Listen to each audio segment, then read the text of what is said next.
Hello class 11 students. So I hope आप लोग बढ़िया होंगे। और आज हमें बात करनी है किस टॉपिक की? वेक्टर्स की। बहुत बहुत बहुत इंपॉर्टेंट टॉपिक है ये, ठीक है। और जो आपकी भी डेरिवेशंस वगैरह हैं इक्वेशन ऑफ मोशन से रिलेटेड, वो भी मैं जल्दी अपलोड कर दूंगा, ठीक है। जो ग्राफिकल मेथड है और आपका दूसरा मेथड कौन सा है, जो आपका कैलकुलस मेथड है, ठीक है, उससे रिलेटेड भी आ जाएंगे। और ग्राफ से रिलेटेड भी जो लेक्चर्स हैं फटाफट से अपलोड हो जाएंगे। बहुत आसान सी चीज़ें हैं वो, सिर्फ आपको डेरिवेशन पार्ट याद रखना है उसका, क्योंकि उस पर बेस्ड न्यूमेरिकल्स की प्रैक्टिस आप लोग ऑलरेडी कर रहे होगे। अब मेरा जो मेन मकसद है वो है आप लोगों का जो मेन कंसर्न है मेरा कंसेप्ट देना। कंसेप्ट आज हम किसकी बात कर रहे हैं? वेक्टर की। इसके अंदर मैं सारे टाइप्स ऑफ वेक्टर बताऊंगा, वेक्टर क्या है, और triangle law of vector addition भी हम लोग करेंगे। फिर नेक्स्ट लेक्चर में पैरेललोग्राम लॉ करेंगे, राइट। So let's start. आसान सा लेक्चर है, मज़ा आएगा, लेकिन आपका बेस क्लियर होना बहुत ज़रूरी है, क्योंकि ये वेक्टर आगे भी, मतलब वेक्टर क्वांटिटी तो हर जगह आगे चलती रहेगी, तो आपको इसके बेसिक्स क्लियर होने ज़रूरी है। कुछ क्वांटिटीज़ मैंने लिख रखी है, उनको डिस्कस करते हैं। फर्स्ट ऑफ ऑल, वेक्टर होता क्या है? बहुत सिंपल है, क्वांटिटी जिसका मैग्नीट्यूड और डायरेक्शन दोनों हो। बहुत सिंपल लॉजिक है ये तो, मैग्नीट्यूड एंड डायरेक्शन। क्या मैं सारा लिखूं? ऑब्वियसली नॉट, क्योंकि आप लोग अपने आप ये चीज़ नोट कर सकते हो और अपने आप लिख सकते हो। Quantity having magnitude and direction, ठीक है, ये आपका वेक्टर होता है, ठीक है। अब अगर मैं बात करूं इसको रिप्रेजेंट कैसे करना है, कोई भी एक टर्म ये सपोज करो ए है, फॉर एग्जांपल ए, अगर मैं उसके ऊपर ये ऐसे एरो करके इस डायरेक्शन में लगाता हूँ, तो ये जो साइन है, ये वाला जो साइन दिख रहा है आपको, ये रिप्रेजेंट करता है कि ये क्वांटिटी एक वेक्टर क्वांटिटी है, ठीक है। ये क्वांटिटी क्या आपकी एक वेक्टर क्वांटिटी है। अब वेक्टर क्वांटिटी की डायरेक्शन भी होती है और मैग्नीट्यूड मतलब अमाउंट, मैग्नीट्यूड मतलब एक नंबर, अमाउंट उसका, ठीक है। और इसका मतलब ये नहीं होता इसकी डायरेक्शन राइट साइड में है, ये सिर्फ ये जो आपका साइन है ये सिर्फ बताता है कि आपकी वो वेक्टर क्वांटिटी है, कहीं ना कहीं उसकी डायरेक्शन होगी। ये नहीं है कि उसकी डायरेक्शन राइट में मान के चलो, ऐसा नहीं है, सिर्फ एक सिंबल है, राइट। अब वेक्टर क्वांटिटी के बड़े सारे एग्जांपल हैं, बहुत बेसिक है यार। स्टार्ट हम वेलोसिटी, डिस्प्लेसमेंट वगैरह से करते हैं। वेलोसिटी, डिस्प्लेसमेंट वगैरह, वेलोसिटी हो गया, डिस्प्लेसमेंट हो गया, आपका एक्सेलरेशन हो गया, फोर्स हो गया। तो ये सारी क्वांटिटीज जो हैं आपकी क्या है? वेक्टर क्वांटिटीज है। और बहुत सारी एक्सेट्रा करके आप लोग लिख सकते हो, बहुत ईजी चीज़ है, राइट। लेकिन अब मैं अगर आगे बात करता हूँ स्केलर क्वांटिटी, स्केलर क्वांटिटी तो बहुत सिंपल थी ना यार। स्केलर क्या थी? जिनका सिर्फ क्या होता है? मैग्नीट्यूड। क्या होता है इनका? Magnitude only. अब मैग्नीट्यूड ऑनली का एग्जांपल अगर मैं देने स्टार्ट कर दूं तो आप क्या दे सकते हो? वॉल्यूम, और क्या दे सकते हो? मास, टाइम। ये सारी की सारी क्वांटिटीज की डायरेक्शन नहीं होती है, समझ रहे हो? तो इनमें डायरेक्शन का कोई लेना देना नहीं है। वॉल्यूम मतलब क्या? जैसे सपोज करो घर में दूध आ रहा है या कुछ भी पानी आ रहा है, तो ये थोड़ी ना आप दूध की डायरेक्शन थोड़ी ना पूछते हो, सिंपल है ना यार। मास है, कोई भी चीज़ अगर घर में सपोज करो आपके आटा आ रहा है, फ्लोर आ रहा है, तो क्या आप ये पूछोगे कि यार कौन सी डायरेक्शन से आ रहा है, कौन सी डायरेक्शन में जाएगा? ऑब्वियसली नॉट ना। तो मास, टाइम वगैरह ये सारी की सारी क्या आपकी एक स्केलर क्वांटिटीज, जिनका हमें सिर्फ अमाउंट से लेना देना होता है। अब टाइप्स की बात करते हैं। देखो टाइप्स कौन कौन से हैं? पोजीशन वेक्टर है।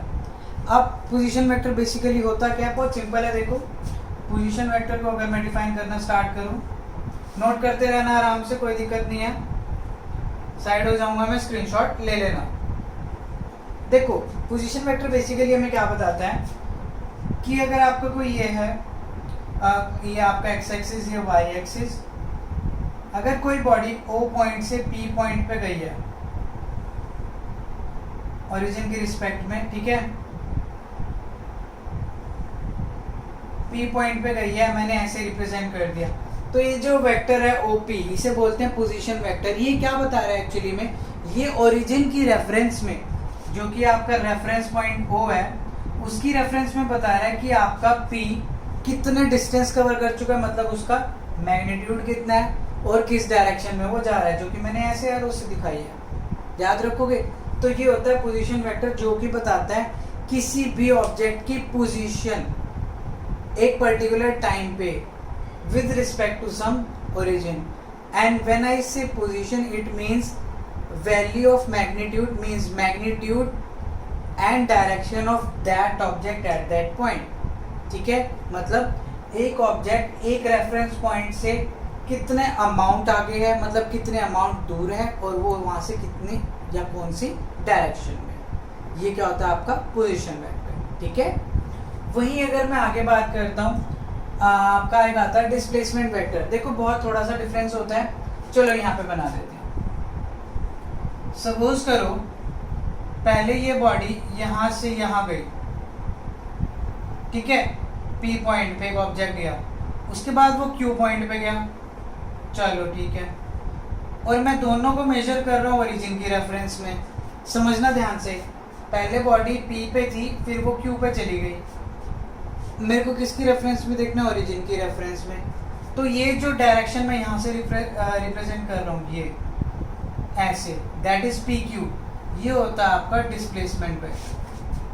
P की क्या हुआ है यहाँ पे आपका डिस्प्लेसमेंट वेक्टर, कि दो आपकी जो दो पॉइंट्स हैं उनके बीच में कितना डिस्टेंस है और वो किस डायरेक्शन में ट्रेवल कर रहा है।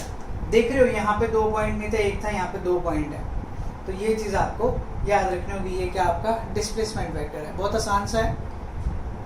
आगे देखें, अब ये इसमें बार बार ये करने की ज़रूरत नहीं है, पहले OQ लोगे, फिर OP लोगे, फिर माइनस करोगे, सीधा PQ आता है। वैसे भी आप लोगों को पता है डिस्प्लेसमेंट क्या होता है, शॉर्टेस्ट डिस्टेंस होता है 2 पॉइंट्स के बीच में। ठीक है, आगे बढ़े, याद रखना इस तरीके से डिस्प्लेसमेंट वेक्टर को रिप्रेजेंट करते हैं। अब बात आती है, एक होता है पोलर वेक्टर्स, ये वैसे कम ही पढ़ाते हैं लोग, बट चलो बता देता हूँ। देखो पोलर वेक्टर्स क्या होते हैं, कुछ ऐसे वेक्टर्स जो कि लीनियर क्वांटिटीज़ के अंदर यूज़ होते हैं। अब ये लीनियर क्वांटिटीज़ किस टाइप की होती हैं, वो मतलब कुछ लीनियर मोशन टाइप ऐसे कुछ वेक्टर्स होते हैं जो आपके पोलर वेक्टर्स बोलते हैं। अब कैसे, फॉर एग्जांपल एक वेलोसिटी है, फोर्स है आपकी, ये सारी की सारी डिस्प्लेसमेंट हो गई, तो ये सारी की सारी आपकी क्या है, पोलर वेक्टर्स हैं ये। ठीक है, बहुत सिंपल सी चीज़ है, पोलर वेक्टर्स हैं ये। वही अगर मैं एक्सियल वेक्टर्स की बात करता हूँ, ये थोड़े से टेढ़े होते हैं, ये एक्चुअली कहाँ काम आते हैं, यहाँ आप लिख सकते हो लीनियर में काम आते हैं, लीनियर टाइप मोशन। लीनियर मतलब 1 डायमेंशन या 2 डायमेंशन जब भी मोशन होगा तो हम इन वेक्टर से रिप्रेजेंट करेंगे, याद रखना, उन्हें पोलर वेक्टर्स बोलते हैं। लेकिन कई बार कैसा होता है, बॉडी रोटेशन करने लग जाती है, जैसे फैन हो गया आपका, तो उस केस में आपके एक्सियल वेक्टर्स आते हैं रोटेशन के केस में। ठीक है, रोटेशन के केस में कौन से आएंगे, आपके एक्सियल वेक्टर्स। और उन वेक्टर्स की डायरेक्शन निकालने के लिए हमें एक रूल यूज करना पड़ता है, that is right hand thumb rule, right hand thumb rule और स्क्रू रूल, दोनों में से कुछ भी बोल लो। अब इससे डायरेक्शन कैसे पता लगेगी, देखो वेलोसिटी, फोर्स और डिस्प्लेसमेंट की डायरेक्शन तो हमें फाइंड आउट करनी आती है। ठीक है, लेकिन अगर इसकी बात करें तो नहीं, तो इसकी भी आगे जाके हम सीख ही लेंगे आराम से, कोई दिक्कत नहीं। अभी करेंगे ना ट्रायंगल लॉ, पैरेललोग्राम और बड़े सारी चीज़ें करेंगे, तो उसमें ये चीज़ें आगे कवर होंगी। इसका मैं अभी बता देता हूँ ये लगता कैसे, ध्यान से समझो, बहुत आसान सा कंसेप्ट है। करना क्या है, सपोज करो रोटेशन की अगर मैं बात करूँ, ये बॉडी ऐसे घूम रही है, ठीक है। अगर आप ध्यान से देखो, ये डायरेक्शन आपकी कौन सी है, एंटी क्लॉकवाइज डायरेक्शन है, यस और नो, एंटी क्लॉकवाइज है।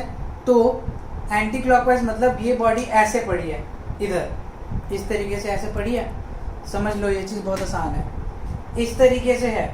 और ये घूम कैसे रही है, ऐसे, इस डायरेक्शन में, क्लॉक के अपोजिट डायरेक्शन में। देख रहे हो आप लोग, आपको क्या करना है, जो आपकी फिंगर है उस डायरेक्शन में कर्ल करो, ऐसे कर्ल कर ली मैंने फिंगर, ये कर ली, देख रहे हो, एंटी क्लॉकवाइज, घड़ी ऐसे घूमती है, मेरी फिंगर उल्टे डायरेक्शन में, तो मेरा थंब का पॉइंट कर रहा है ऊपर, समझ रहे हो। तो अगर कोई बॉडी ऐसे घूम रही है इस डायरेक्शन में, और मैं कह रहा हूँ उसकी डायरेक्शन कैसे रिप्रेजेंट करोगे, मीन्स उसका वेक्टर कैसे होगा, कि किसी भी पॉइंट पे मैं पूछ लूँ उसकी डायरेक्शन, तो वो ऊपर की तरफ रहेगी, याद रखोगे ये चीज़। तो अगर मैं इस केस की बात करूँ, इसकी डायरेक्शन कहाँ रिप्रेजेंट करूँगा मैं, ऊपर, याद रखोगे। ये क्या होता है आपका राइट हैंड स्क्रू रूल। अगर मैं इसका अपोजिट केस ले लूँ, डायरेक्शन को अपोजिट कर देते हैं। अपोजिट मतलब अब डायरेक्शन क्या होगी आपकी, क्लॉकवाइज। क्लॉक मतलब घड़ी, अब घड़ी ऐसे घूमेगी, थंब अपने आप ही कहाँ चला गया, नीचे चला गया, ये रहा।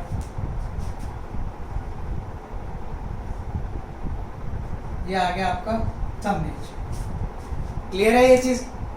एंटी क्लॉकवाइज में ऊपर, क्लॉकवाइज में नीचे। तो ये हमारे क्या होते हैं आपके एक्सियल वेक्टर्स। आसान है यार, बहुत बच्चों वाली चीज थी ये, कोई इसमें प्रॉब्लम होनी नहीं चाहिए। नोट करना है कर लो, ले लो स्क्रीनशॉट, बस मैं रब कर रहा हूं।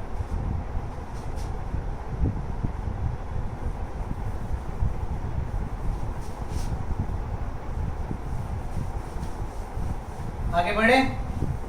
अब तो छोटी मोटी टर्म्स हैं, फटाफट से उन्हें भी उड़ाते हैं, फिर बढ़िया सा ट्रायंगल लॉ करेंगे जिसकी डेरिवेशन मतलब हर एक पेपर में उठा के पूछनी है टीचर्स ने कि एक ट्रायंगल समझ आ गया ना आपको, ट्रायंगल लॉ आ गया तो पैरेललोग्राम लॉ तो बच्चों वाला है यार, लेकिन आता जरूर है, पहले बता रहा हूँ, उसका क्वेश्चन जरूर फंसेगा।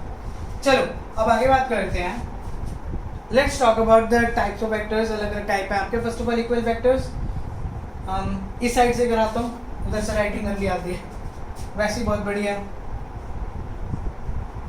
इक्वल वेक्टर्स, देखो यार नाम से पता लग रहा है, इक्वल वेक्टर्स वो दो वेक्टर्स जिनकी लेंथ भी इक्वल, उनकी डायरेक्शन भी क्या हो, सेम हो। तो आप क्या लिख सकते हो, equal magnitude and same direction.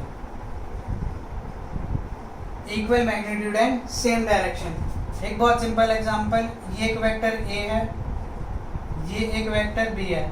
अगर आप देखोगे दोनों सेम डायरेक्शन में, दोनों का अमाउंट देख लो, बिल्कुल दोनों की लेंथ क्या है, same. Equal magnitude, equal length, जो मर्जी लिखो, इक्वल मैग्नीट्यूड लिखो, इक्वल लेंथ लिखो, इक्वल अमाउंट लिखो, जो मर्जी लिखो, एंड इक्वल सेम डायरेक्शन। तो ये क्या आपके इक्वल वेक्टर्स, ठीक है। और अगला अगर मैं देखता हूँ नेगेटिव ऑफ ए वेक्टर, यार ये भी बड़ा आसान है, सीधा लिख रहा हूँ, सेकंड है, आपको पता है नेगेटिव ऑफ ए वेक्टर है। नेगेटिव ऑफ ए वेक्टर बहुत सिंपल है, अगर एक वेक्टर ऐसे है ए और दूसरा वेक्टर इस डायरेक्शन में है, अमाउंट सेम है उसका लेकिन डायरेक्शन बिल्कुल अपोजिट है, तो वो हो जाएगा आपका माइनस ए। तो नेगेटिव ऑफ ए वेक्टर क्या होगा, vector having equal magnitude but opposite direction to a given vector. दोबारा बोल रहा हूँ, vector having equal magnitude but opposite direction of the given vector. Given vector का इक्वल मैग्नीट्यूड है, वो हमने देख लिया, लेंथ दोनों के ऊपर नीचे सेम है बट डायरेक्शन क्या है, अपोजिट है, तो वो क्या होगा, नेगेटिव। आगे पहुंचे, आसान से टर्म्स है। मॉड्यूलस, मॉड्यूलस बहुत काम आने वाली है। मॉड्यूलस को बेसिकली हम रिप्रेजेंट कैसे करते हैं, मॉड्यूलस होता क्या है, मॉड्यूलस क्या है, सिर्फ amount of vector, amount of vector या मैग्नीट्यूड ऑफ वेक्टर, जो मर्जी आप बोलो, इसको रिप्रेजेंट करने का एक तरीका है। मॉड्यूलस ऑफ ए को कैसे रिप्रेजेंट करूंगा मैं, अगर मेरा एक वेक्टर ए है, मॉड्यूलस ऑफ वेक्टर ए, उसे रिप्रेजेंट करने का तरीका ये है, ठीक है। आपको इस तरीके से ये साइन यूज करना होता है और उसका अमाउंट निकालना है। एक एग्जांपल दूं, चलो देखते हैं, जरूरी है एग्जांपल से ज़्यादा अच्छे से क्लियर हो जाएगा। फॉर एग्जांपल आपका एक वेक्टर है 2i cap plus 3j cap plus 4k cap. अगर ऐसा कोई एक वेक्टर है तो आपको क्या करना है, इसका मैग्नीट्यूड निकालने के लिए ऐसे अंडर रूट, और जो भी i j k के आपके वो हैं कोफिशिएंट्स, i j के रिप्रेजेंट क्या करते हैं आपके x axis, y axis and z axis. ये तो आप लोगों को पता ही होगा, ठीक है। ये तो आगे जाके आगे बहुत सारी चीज़ें आपको क्लियर होती जाएंगी। x axis, y axis, z axis. अब x y z बोलते हो तो आप कोऑर्डिनेट सिस्टम की बात कर रहे हो, लेकिन अब आप वेक्टर्स की बात कर रहे हो तो x y z की जगह क्या यूज़ करोगे, i j k, ठीक है। मैग्नीट्यूड निकालना क्या करो, कोफिशिएंट्स का स्क्वायर ऐड कर दे जाओ, जैसे डिस्टेंस फॉर्मूले वगैरह में करते हो ना, वैसे, ठीक है। जब आप इसे सॉल्व करोगे कितना आएगा ये, √29, तो ये आ गया उस वेक्टर ए का मैग्नीट्यूड, इसे बोलते हैं मॉड्यूलस, ठीक है। अमाउंट निकाल दिया ना मैंने, क्लियर। आगे पहुंचे, यूनिट वेक्टर क्या है, देखो यूनिट वेक्टर भी बहुत आसान है। यूनिट वेक्टर एक ऐसा वेक्टर है, vector having unit magnitude and in direction of a given vector, and in direction of a given vector। कोई भी एक वेक्टर है, ठीक है, ये यूनिट वेक्टर उसी की डायरेक्शन में पॉइंट आउट करता है, और इसका मैग्नीट्यूड क्या होता है 1। दोबारा बताऊं, सपोज करो एक वेक्टर ए है, इस डायरेक्शन में मैंने इधर दिखा दिया। अगर मेरे को कहना है कि मेरे को यूनिट वेक्टर बनाना है इसका, तो मैं क्या करूंगा, इसी डायरेक्शन में एक और वेक्टर दिखा दूंगा। इसे रिप्रेजेंट करते हैं इससे, ए कैप बोलते हैं इसे, ए कैप और ए हैट, जो मर्जी बोल लो। और एक और चीज बोलते हैं इसे ए कैरेट। ए कैरेट होता है ना 24 कैरेट गोल्ड एंड ऑल, वैसा कुछ। तो A cap, A hat, A carat, CARAT carat, ठीक है। जिस मर्जी से आप रिप्रेजेंट करते हो। ये क्या होता है आपका यूनिट वेक्टर। तो एक सपोज करो एक वेक्टर गिवन है, मैं कहती हूँ इसका यूनिट वेक्टर ड्रॉ करो, तो आप क्या करोगे, एक और वेक्टर इधर ड्रॉ कर दो इसी डायरेक्शन में। लेकिन इस वेक्टर का जो यूनिट वेक्टर है उसका मैग्नीट्यूड 1 लेना पड़ेगा। इसका कुछ भी हो सकता है, ठीक है। आगे करें, और इसका एक फॉर्मूला वो भी लगाना पड़ेगा आप लोगों को। फॉर्मूला क्या है, बहुत इंपॉर्टेंट है ये यूनिट वेक्टर। दो फॉर्मूला क्या है, given vector upon its magnitude. जो भी वेक्टर होगा अपॉन में इट्स मैग्नीट्यूड, उससे आपको क्या मिल जाएगा, आपका यूनिट वेक्टर। जिस यूनिट वेक्टर का अमाउंट कितना है, मैग्नीट्यूड कितना होता है इसका 1। याद रखनी है ये चीज़। यूनिट यार नाम से पता लग रहा है, यूनिट मतलब क्या होता है, 1 होता है ना, वही चीज़। तो यहाँ तक आप लोग कर सकते हो नोट। अगला एक और करा दूँ, चलो फिक्स्ड वेक्टर भी करा देता हूँ यहीं पे। फिक्स्ड वेक्टर क्या आपका नाम से पता लग रहा है, फिक्स्ड वेक्टर एक ऐसा वेक्टर जिसका जो कहते हैं उसके एक पर्टिकुलर पॉइंट जो उसका फिक्स हो। पर्टिकुलर पॉइंट क्या उसका फिक्स हो। फॉर एग्जांपल आपका डिस्प्लेसमेंट है,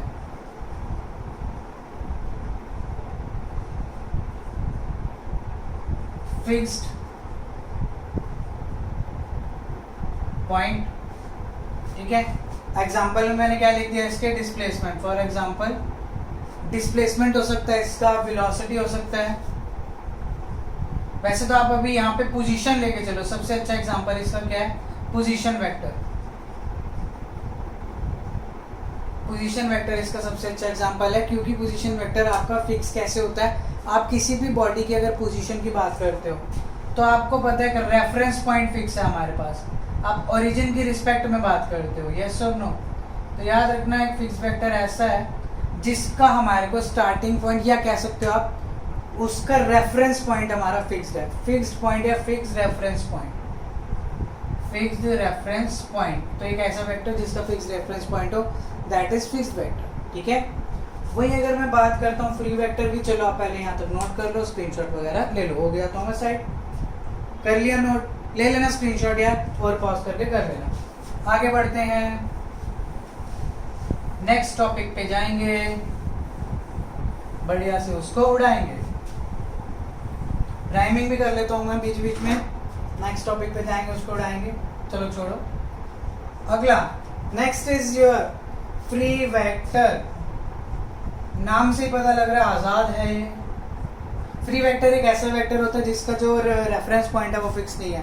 no fix reference point, no fixed reference point, ठीक है। वेलोसिटी ले लो, एक्सेलरेशन ले लो, कुछ भी ले लो, कहीं से कहीं भी शुरू हो सकती है। डिपेंड करता है हम कब ऑब्जर्व कर रहे हैं। समझ रहे हो ये चीज़। तो आप एग्जांपल ले सकते हो, वेलोसिटी ले लो, एक्सेलरेशन ले लो, बहुत है। आप ये दो से भी काम चला लोगे, कोई ज़्यादा पूछते हैं नहीं, समझने वाली बातें हैं बस ये, ठीक है। फ्री वेक्टर भी हो गया। आगे बढ़े, नेक्स्ट बढ़ते हैं। चलो नेक्स्ट क्या आपका कोलिनियर वेक्टर्स पे आ गए अब हम। कोलिनियर वेक्टर्स,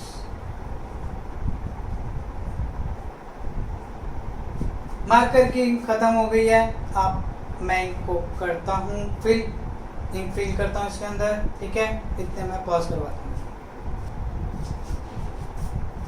तो इंक रिफिल कर ली गई है। आगे बढ़ते हैं। कोलिनियर वेक्टर्स, देखो कोलिनियर वेक्टर्स क्या होते हैं बेसिकली, वो वेक्टर्स जो एक लाइन में एक्ट करे। को मतलब कॉमन, लीनियर मतलब लाइन, वो वेक्टर्स जो एक ही लाइन में एक्ट करे, ऐसा कुछ। ये वेक्टर ए है और इसी वेक्टर में, इसी डायरेक्शन में वेक्टर बी आ गया, तो ये कोलिनियर ही तो है। या ऐसे भी ले सकते हो आप, कोई दिक्कत नहीं है। ये वेक्टर ए है बड़े वाला, इसी के ऊपर इतना सा ये वेक्टर बी है, ये भी कोलिनियर है। या फिर एक और केस बनता है, जो आपके पैरेलल वेक्टर्स होते हैं वो भी कोलिनियर वेक्टर्स हैं, और इनका एक और नाम है। तो याद रखो कि सेम डायरेक्शन ही रिप्रेजेंट कर रहा हूँ मैं हर जगह पे, या एक लाइन पे होंगे या एक डायरेक्शन में होंगे, दोज आर कोलिनियर वेक्टर्स।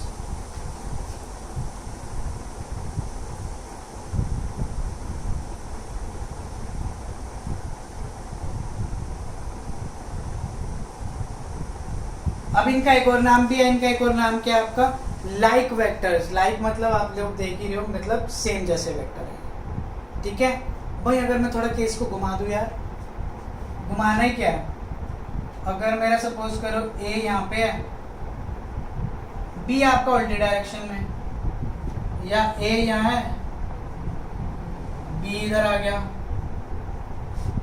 या फिर ए ऐसे है, बी ऐसे है, तो ये सारे के सारे क्या होते हैं आपके अनलाइक वेक्टर्स। ये क्या होते हैं आपके अनलाइक वेक्टर्स, ठीक है। और एक चीज देख रहे हो, इन सारे वेक्टर्स के बीच में जो एंगल है वो 0 डिग्री है, because they are parallel to each other. और इन सारे एंगल्स के बीच में क्या आपका इन सारे जो भी वेक्टर्स हैं उनके बीच का एंगल क्या आपका 180 डिग्री। आसान है, अरे गया दिमाग में गया, ठीक है, याद रखोगे, काम आएगा यार ये काफ़ी ज़्यादा। आगे जाके आती हैं चीज़ें काम, जब आपको डायरेक्शंस वगैरह निकालनी पड़ेगी ना अलग अलग वेक्टर्स की, तो ये बहुत ज़्यादा काम आती है। अभी तो ये देखा हमने कि ये वेक्टर एक इधर है तो एक इधर है, बिल्कुल अपोजिट है या तो बिल्कुल सेम है। अभी ट्रायंगल लॉ जब करेंगे, जब हम देखेंगे अगर एक वेक्टर ऐसे है, ऐसे, दूसरा ऐसे, मतलब कोई एंगल बन रहा है पर्टिकुलर, तब क्या करते हैं, तो वो तो सबसे ज़्यादा इंपॉर्टेंट है चीज़। तो ट्रायंगल लॉ भी उड़ाएंगे आज, अगला करें, नेक्स्ट देखते हैं।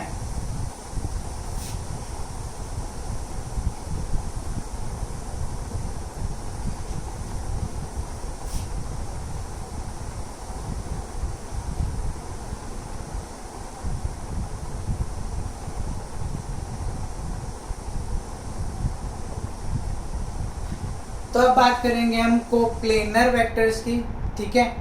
ये वो वेक्टर्स होते हैं जो कि आपके सेम प्लेन में लाई करते हैं। आपको शायद बीच में सीटियों की आवाज़ भी आती होगी कुकर की, ठीक है, खाना बना घर में। अब आगे देखो, vectors lying on the same plane, मतलब वो वेक्टर्स जो सेम प्लेन के अंदर लाई कर रहे हैं। मीन्स इस बोर्ड के ऊपर मैं जितनी भी सारी चीज़ें बना रहा हूँ, ये सारा का सारा कोप्लेनर है। जितना भी कुछ लिखा है सब कोप्लेनर है। क्यों? सब कुछ एक बोर्ड के प्लेन पे लाई कर रहा है। एग्जाम्पल याद रखोगे, vectors lying on the same plane, तो वो बॉडीज या ऑब्जेक्ट जो कि दो डिफरेंट बॉडीज या ऑब्जेक्ट जो सेम प्लेन में लाई करते हैं। चलो रिप्रेजेंट और करते हैं। अगर आपको पेपर में ये नहीं लिखोगे ना कि यार बोर्ड पे जो भी है ऐसा कुछ, एग्जाम्पल वो तो रियल लाइफ से रिलेट करके दे दिया। सपोज करो एक बॉडी है दूसरी है, तो ये दोनों कौन से एक्सिस में लाई कर रही है? अगर आप देखोगे कौन से एक्सिस के बीच में, ये एक्स वाई एक्सिस के बीच में, तो कौन से एक्सिस में ये एक्स वाई। वहीं अगर मैं ऐसे ऐसे ले लूं तो एक्स जेड एक्सिस, और ऐसे लूंगा तो वाई जेड एक्सिस। ये वाले पॉइंट्स, ये वाले पॉइंट्स। तो मतलब यार आपको पता है, यहाँ अगर कोई हुआ एक्स वाई, यहाँ हुआ एक्स जेड, और यहाँ पे हुआ तो वाई जेड एक्सिस। सिंपल है ये चीज़, बहुत ज़्यादा समझनी बहुत ज़्यादा टफ नहीं है। आगे अगर बात करें, नेक्स्ट अगर मैं बात करता हूँ इसमें, वो है आपका को इनिशियल वेक्टर्स। को इनिशियल वेक्टर्स क्या है यार? देखो नाम से पता लग रहा है, vectors starting from same point. को मतलब कॉमन, इनिशियल मतलब starting. Vectors starting from same point, starting from same point, एक ही पॉइंट से, कॉमन पॉइंट से वो स्टार्ट हो रहे हैं। एग्जांपल ले लो इसका, ऐसे कोई है, इस तरीके से, इस तरीके से, इस तरीके से,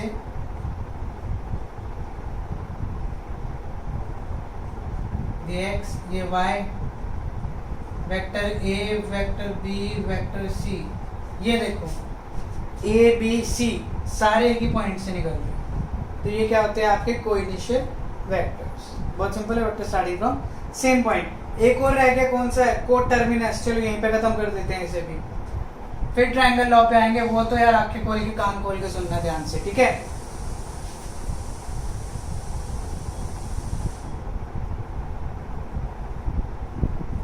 को टर्मिनस, देखो टर्मिनस का मतलब होता है टर्मिनेट होना, मतलब खत्म होना। तो वेक्टर जब सेम पॉइंट पे टर्मिनेट होंगे, ऐसा कुछ, ये रहा ऐसा कुछ, जब सारे एक ही पॉइंट पे आके खत्म हो रहे हैं तो उसे क्या बोलते हैं, को terminus vector ending eight same point, vectors ending eight same point. तो ये थे आपके टाइप्स ऑफ वेक्टर्स। अब उसके बाद हम बात करेंगे ट्रायंगल लॉ की। एक बार आप इसे कर लो फटाफट से नोट, जल्दी कर लिया होगा नोट आप लोगों ने, राइट। टाइम दिया तो मैंने, स्क्रीनशॉट वगैरह ले लिया करो, रिवाइंड करो, पॉज करो, जो मर्जी करो, आप लोगों के पास बहुत सारे ऑप्शन है। अब बात करनी है हमें triangle law. Triangle law of vector addition, triangle law of vector addition बहुत ज़्यादा इंपॉर्टेंट लेक्चर है, मैं पहले बोल रहा हूँ।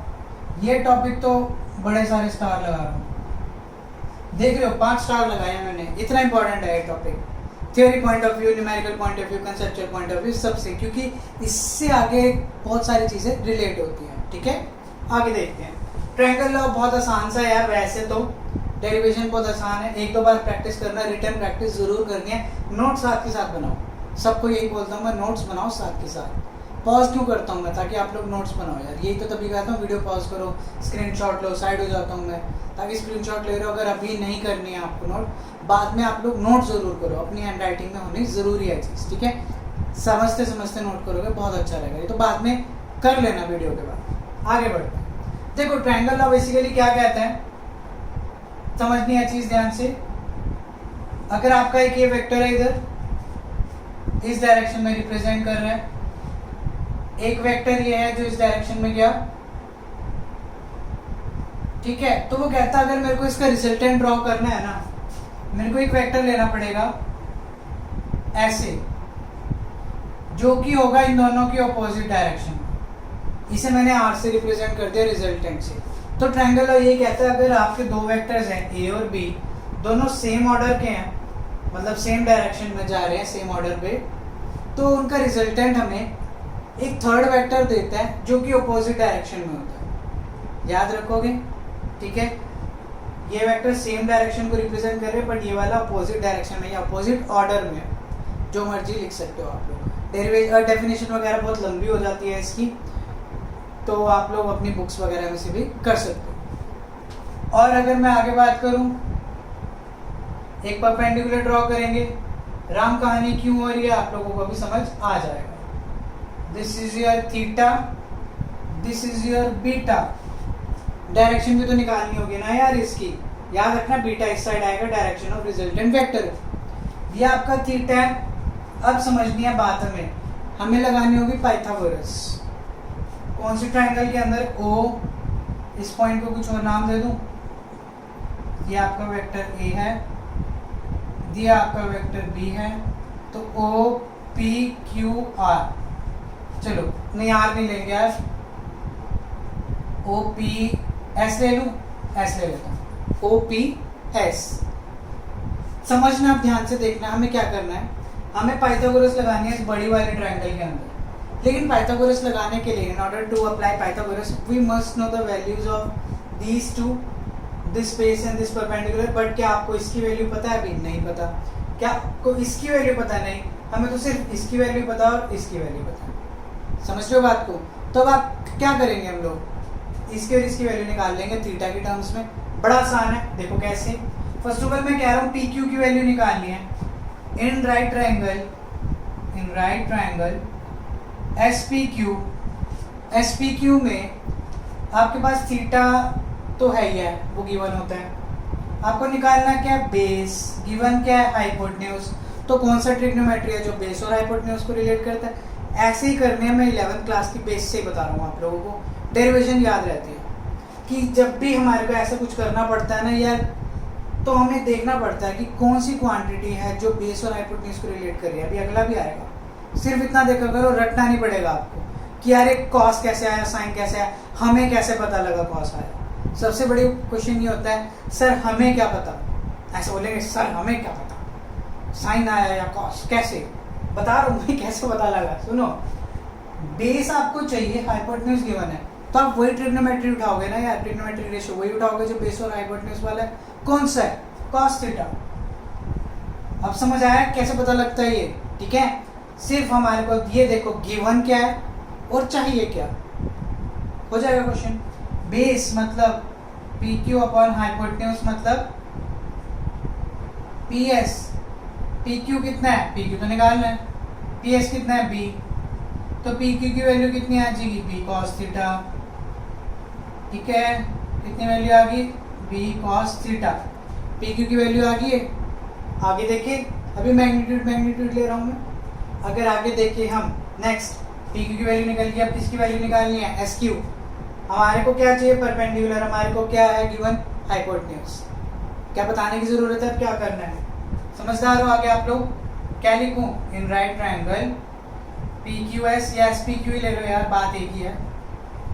क्या लगेगा परपेंडिकुलर हाइपोटेन्यूज के लिए? Sign theta. क्या लगेगा? Sine theta. Perpendicular upon hypotenuse, perpendicular means आपका एस क्यू अपॉन हाइपोटेन्यूज तो सेम ही है। चलो लिख देते हैं पूरा पी क्यू। क्या बनेगा? Sine theta is equals to S Q upon B. तो S Q is equals to B sine theta. क्या आ गया? B sine theta. अब लगाते रहो पाइथागोरस का, कुछ नहीं, बस ये दो टर्म चाहिए थे, याद रखना है, कॉस वाली एक साइन वाली। और आगे के लिए भी बता देता हूँ, जब भी ये थीटा बनता है तो बेस के साथ वाला आपका कॉस होता है, और जो थीटा के अपोजिट होता है वो हमेशा साइन वाला होता है। लॉजिक यहीं पे समझ आना चाहिए आपको। कैसे आती है ये चीज़, यही समझिए। समझा दी और मैंने वो चीज़ जो गिवन हो, और देखो क्या चाहिए उसके अकॉर्डिंग ये हमेशा आपका कॉस वाला बनेगा और ये आपका साइन वाला बनेगा। याद रखना थीटा यहाँ होना चाहिए। आगे देखते हैं, चलो अब क्या लगाना है? पाइथागोरस। अप्लाइंग पाइथागोरस इन OPS ट्रायंगल OPS। बीच बीच में थोड़ा फन कर लेता हूं मैं। OPS सॉरी OQS फन के चक्कर में गलत हो जाता है अभी। OQS मैंने कहा था बड़ी वाली ट्रायंगल को लेना है, पाइथागोरस लगाओ फटाफट से। क्या आएगा? OS square is equals to OQ square plus SQ square. ठीक है, ये तो नहीं बताने की जरूरत। Hypotenuse square is equals to base square plus perpendicular square. चलो आगे देखें। OQ को दो पार्ट में लिख दूं, OP प्लस PQ लिखना पड़ेगा। OQ plus OP plus PQ का स्क्वायर प्लस SQ स्क्वायर लिखना पड़ेगा। PQ की वैल्यू क्यों निकाली थी अगर ख्याल नहीं है तो, है ना भाई। और वैसे भी हमें पता नहीं है PQ की वैल्यू, तो अब वैल्यू पुट करने स्टार्ट करें। R square is equals to OP कितना है? A plus B cos theta. PQ ही है ना, ये रहा भाई, देख लो, फिर ना कहना कहाँ से डाल दी। और ये क्या है? B साइन थीटा का होल स्क्वायर। समझ गए? बिल्कुल समझे। A square plus B square plus 2AB। समझ गए ना? कॉस थीटा क्यों आया? क्योंकि B वाले के साथ कॉस थीटा B है भाई, ठीक है।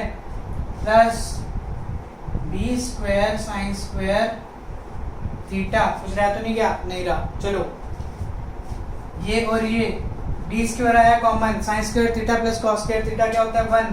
तो क्या लिखूं? लिख दूं A square plus B square. चलो लिख देते हैं पूरा, पूरे नंबर मिलने चाहिए ना, लिख देंगे, कोई बात नहीं। आ गया?